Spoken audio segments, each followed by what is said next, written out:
Fasten your seatbelts. Is your car dealership ripping you off? $1,200 service they were recommending, none of which was needed. We're undercover. You guys are missing everything. Tire rotation, brake inspection. Again, overselling. High-pressure tactics. Felt like he was trying to scare me. Plus insider secrets. You have to upsell them. They come in for an oil change, you're upselling somebody. I'm just trying to get to the bottom of why you're recommending service that isn't required on a vehicle. This is your marketplace. At some point, we all do this. I want to drop my car off.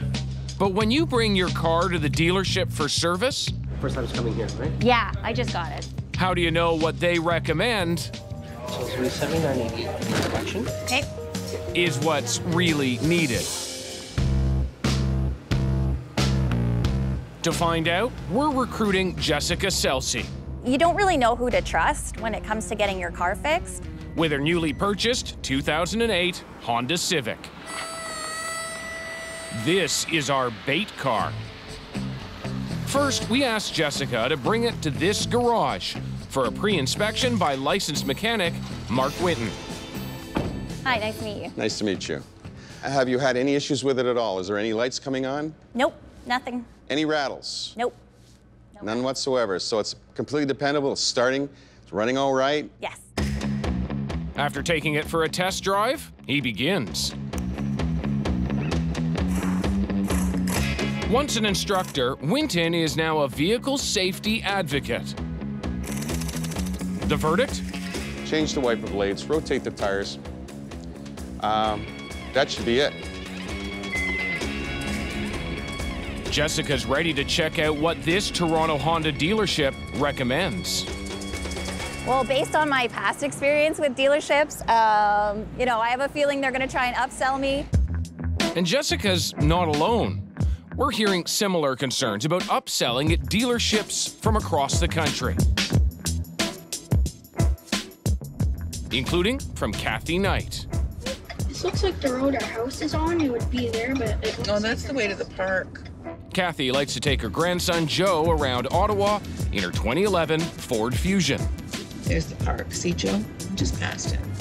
When her car needs to be serviced, she and her husband Craig always take it back to the dealership. Why is it important for you to go to the dealership to do your maintenance? They know the car best, and I just have confidence in them. You develop a relationship. You depend on them to give you advice. When they give you advice, you take it. Last fall, Kathy needed her snow tires put on, so Craig makes an appointment online with their dealership. But get this, before even inspecting her car, he gets an email back telling him it's also due for factory-required maintenance. And it was changing the spark plugs in the intake manifold gasket and changing the transmission fluid, the PCV valve, and holy cow, $1,200 worth of stuff. I was just gonna get the snow tires put on and an oil change. Time to get a second opinion. Cars today absolutely, unequivocally require less service. So how do I know when I go to the dealership what maintenance I really need? Oh, that's easy. You go to your car, Yeah. Pull out your owner's manual. you take out the owner's manual, and right here is the required maintenance schedule. In it will be exactly what needs to be changed, what exactly needs to be inspected. These people designed and built the car. They are the source of information when it comes to maintaining the car. What the manufacturer suggests in the owner's manual for maintenance and what the dealership suggests are two different things? In most cases, yes, that's true. They'll tell you that you need more maintenance than your car actually needs. In some cases, some maintenance procedures, your car doesn't require at all. So what about that list of what Kathy's dealership says she needs? PCV valve, I wouldn't bother changing it. It's a lifetime product now. The spark plugs on this car, according to the owner's manual, is good for 160,000 kilometers. She is nowhere near that. Change automatic transmission fluid, no. Well, that's a big list, and you just said no to a lot of it. Yeah, absolutely. So what's going on? What's going on here is the service advisor is trying to sell this woman a lot more work than she needs. Back in Ottawa, Craig decides they'll stick to what's recommended in the owner's manual. But the dealership pushes back, telling him the manual is describing normal driving conditions. Here in Ottawa, we have special driving conditions due to the harsh weather.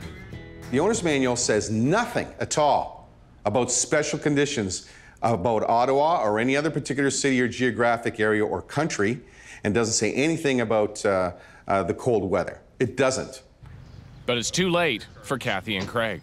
Did you do the spark plugs? I did eventually several months later. How do you feel about that now? That I was dumb, that I got taken in. Because this says right here, in the thing that's in your car, 160,000 kilometers. Yeah, that's another 2 or 3 years of driving. In spite of knowing better, I still did it. Because? Because they recommend it and they sort of plant that little seed of doubt and you think, well, maybe they do know what they're talking about. Dealerships in Canada can make, on average, only about $1,000 to $2,500 on each new car sale. So their service centers have become important money makers. Back on our undercover test, Jessica Selsey checks in at Parkway Honda. I got you booked in for a peace of mind inspection. Check the brakes, suspension, exhaust, lights, fluids, everything, the whole car. It's basically a safety inspection. Okay. All set. Okay, thank you.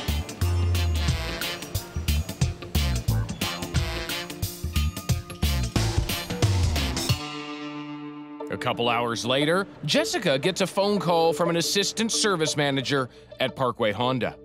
I had the technician do your peace of mind inspection on the car. Okay. The only thing he wanted me to talk to you about is actually your brakes. I was road testing the vehicle, and every time he was braking, he felt some vibration. The vibration that he's able to duplicate is coming from the brake drums. They're overheated and they're warped. So what he was suggesting is to replace the rear brake drums and the brake shoes. With parts and labor, it'd be about $621 plus tax. Wow. Is that something that I can think about? Sure, if you'd like. Okay, thank you. All right, no problem. Bye. Bye-bye. Wow. $621 to replace her rear brakes? They also recommend another $112 for a brake fluid flush. If she changes them now, she'd be changing them a bit early. She's got 40% left. And that might take another 6 months. She might get a year out of it, depending on her driving. And I didn't notice anything driving the car. I didn't either.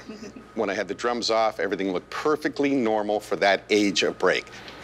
But there's something critical the dealer's not mentioning. The largest recall in automotive history.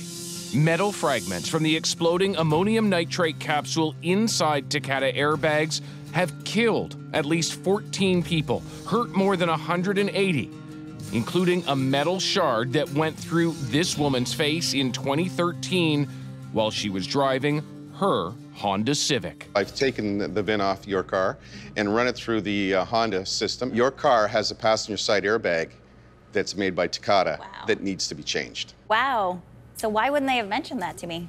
He basically said he would be doing everything short of a safety on it, which in my mind should include an airbag. That is the #1 safety problem facing your car right now. Right. It's not rear brakes, it's the airbag recall. And so for him not to mention that is unbelievable to me. Jessica heads back to pick up her car. Maybe they'll tell her about the recall in person. The same assistant service manager from the phone call hands her the results of their inspection. But under any outstanding recalls, incredibly, it's checked no. Jessica gives him another chance to own up. Totally good to go. And the first 3 or 4 times I asked him if there was anything wrong with the car or if it had any other safety concerns other than the brakes, he said no. But then, without having to look it up, he finally said at the end, oh yeah, I think there's a recall. And then he made mention that he didn't have the part and he'd have to book a later date for me. That just makes me sick because now I'm driving a car that's unsafe to both me and my passengers. we contact this assistant service manager for an explanation, but get no reply. Why would a dealership not tell a customer about this? The dealership has this business relationship that's special under contract with the manufacturing facility. In that agreement, they have to do work at a much reduced rate. Do you think that ever influences dealerships telling people about recalls? Absolutely. So did it influence Parkway Honda? For weeks, we've been asking Parkway Honda to come on camera to explain why they've been recommending Jessica get service she doesn't need, but not telling her about the service that she does need. Well, they've told us they're going to do an internal investigation, but they will not talk to us on camera. That's what they've said. Let's go chat with them. Service manager Era Pashian stops me at the door. Not allowed with the cameras. This is private property. Ask that you leave. Okay, but do you have an answer about why she's not being told about the recall? Please leave. Since you're not allowed here, better get your showing us. But it's you know, that's not an answer to the question about why she's not being told about a recall. Thank you. It's still not an answer. Please ask that you leave. The upsell continues. A power steering flush. Your steering, you know, is probably going to get tighter. That's just funny. It's like totally made up. This is your marketplace. The real deal on dealerships. We're heading undercover again, testing the advice you get at dealership service centers. Bait car number 2, a 2013 Jeep Wrangler. The owner, Eric, works for us. And for months, he's been getting emails telling him to bring the Jeep in for service. So we asked him to make an appointment here at Toronto Chrysler Dodge Jeep Ram. Good morning. What will this service advisor recommend? Definitely an option. It should be 6,000 or 3 months, whichever comes first. But check out Eric's owner's manual. It says it can be up to 16,000 kilometers or 12 months before the change oil message appears. There is no message, and it's only been 8 months and just over 2,000 kilometers since Eric's last oil change. You're not that mileage now, most likely you're going to need your brake fluids to continue as well. Her assessment isn't over yet. It'll take a couple hours for their technician to do an inspection. In the meantime, we want to get some inside knowledge, so we tracked down a former service advisor willing to share trade secrets. When you're a service advisor, you are a salesperson. This is how you make your living, right? So you have to upsell them. They come in for an oil change, you're upselling somebody. Lucas Lung worked at 6 different dealerships. We present it in a way and let them know that this is what you should do. If you don't do it, what's going to happen?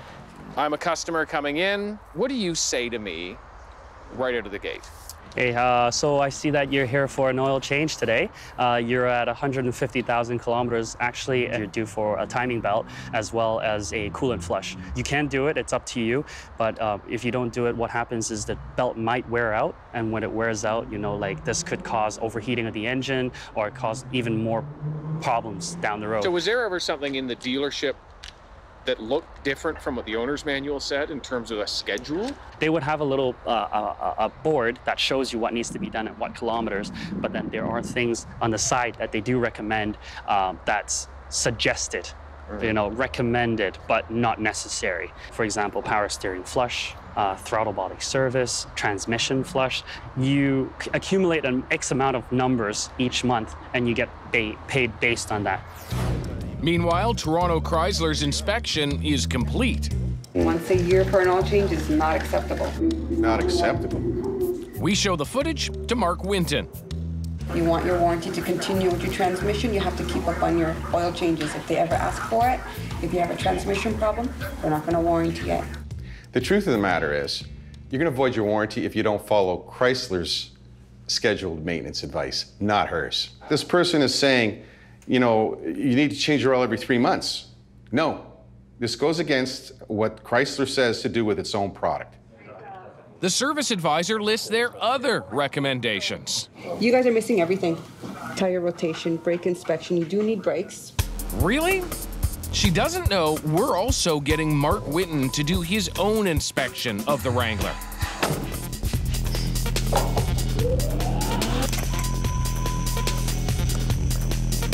So does he need brakes? I wouldn't do that. I would wait another year or 2. Given how much this car is being driven, it makes no noise. The brakes have full power.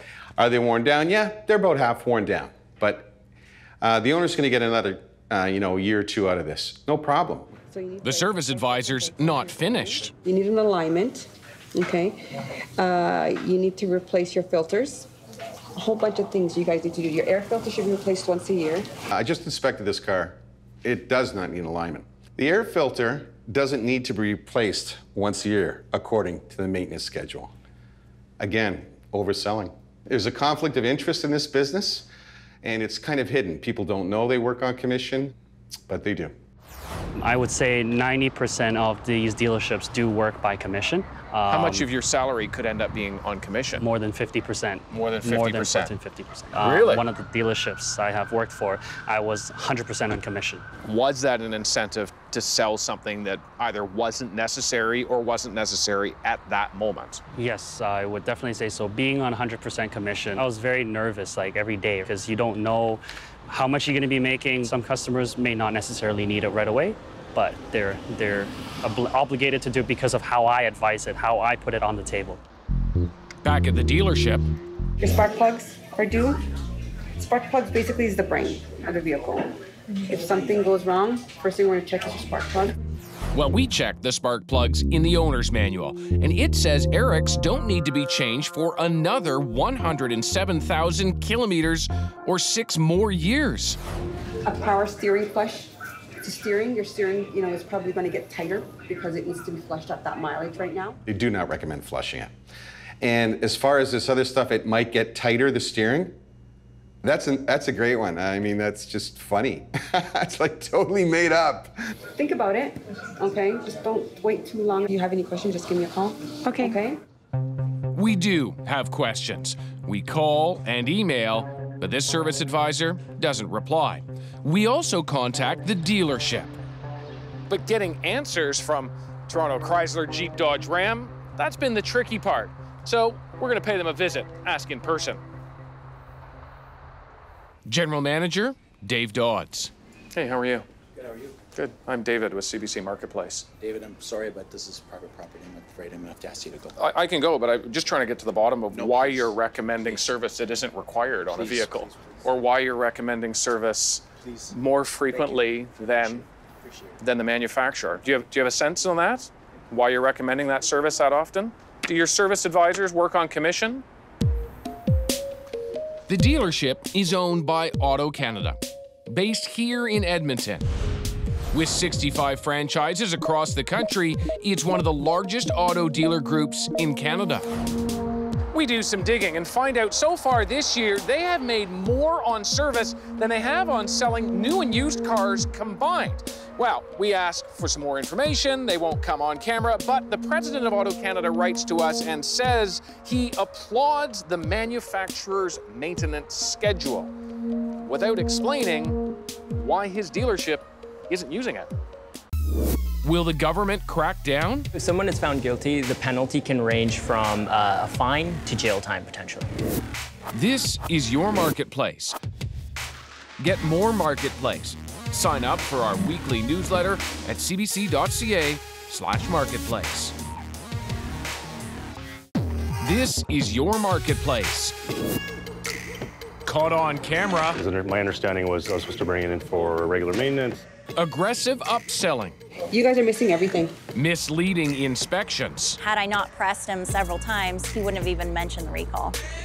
If this happens, is there anybody protecting you?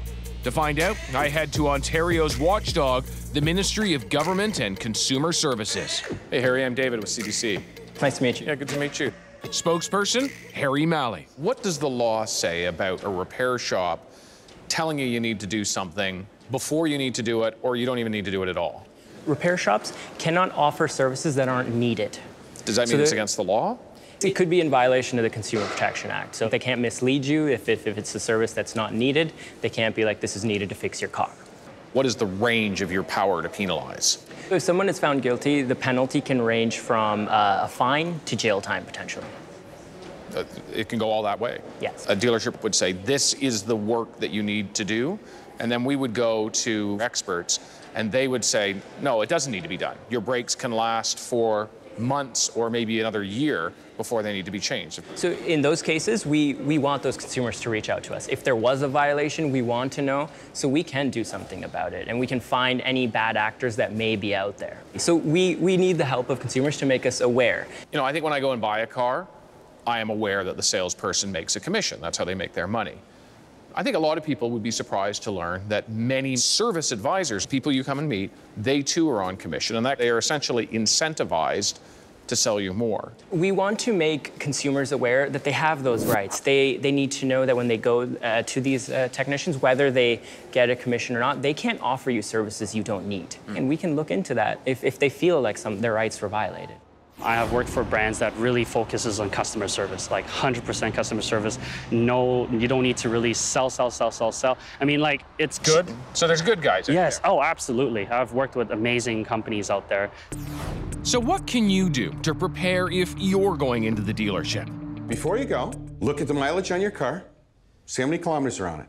Then have a look at that owner's manual, go to the maintenance section, and see what's required at that mileage, or slightly before, somewhere near that mileage, or months. And once you know what that is, go right to that service advisor and say, I want these things done. And what if they push back? Well, if they push back, you walk out the door. Advice Jessica Selsey could use. Since our first bait car test, she's been getting notices in the mail from Parkway Honda.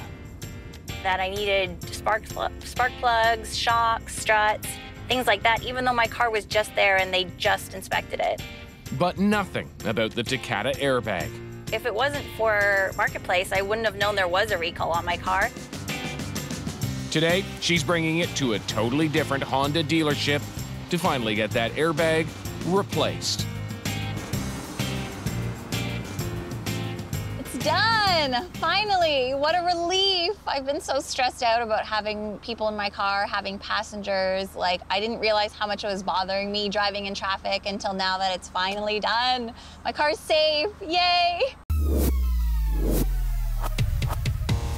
We're inside farmers markets. The homegrown ones, are they yours then, or is it all local? What do you mean by that? People at the market don't know they're buying that food and they're being lied to.